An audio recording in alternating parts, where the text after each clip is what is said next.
Good evening. Thanks very much for the opportunity. And I apologize, this is my first time doing this, so I don't exactly know protocol. But basically, I'm looking for your guidance. It is my understanding that Al French is putting forth the bus bench amendment. That would be Councilmember Al French. Sorry, Councilmember Al French is putting forth the bus bench amendment.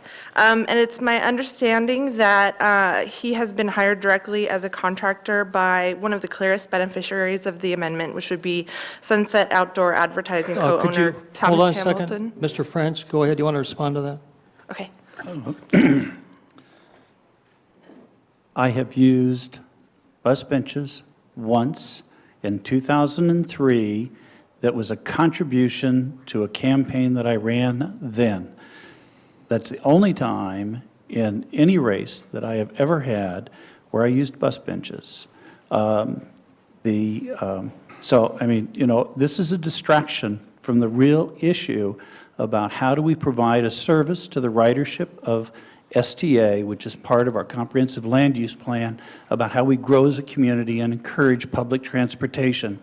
It's disappointing that this is the direction that you chose to go in, but I am not a contractor to anybody affiliated with any of the, whether it's Lamar, Emerald Advertising, or anybody else. Okay. Go ahead. You still have your time. So that's just my question. Basically, is it a conflict of interest? I know that there was a dredging that occurred on Mother's Day in 2004 where you worked directly for him.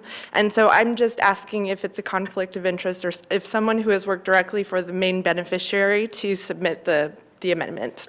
Mr. Piccolo, could you define for us again the definition of what constitutes a conflict of interest? Well, generally, a conflict of interest deals with any financial, pecuniary, beneficial interest to the council members. It usually does not apply to items that are pure legislation that would apply to citywide. In this case, it appears that this amendment, or I'm sorry, this ordinance is a piece of legislation that would apply citywide to the general public. Mr. President? Okay. Mr. French. Mr. Hamilton, in 2000, I believe it was in 2004, did not own Emerald Advertising at that time. I did provide design work for his house. There was an issue with regard to dredging that was caused by the contractor that did the work, and no state, county, federal agency ever found that I did a single thing wrong with that project. Despite your attempts to try and smear my reputation or smear my name, it would be nice if you kept focused on the issue before us, which is about bus benches. Yes, sir. Thank you. I think that my question has been answered, and you're saying that because it's a citywide amendment, it isn't a conflict of interest. That was what you were saying before?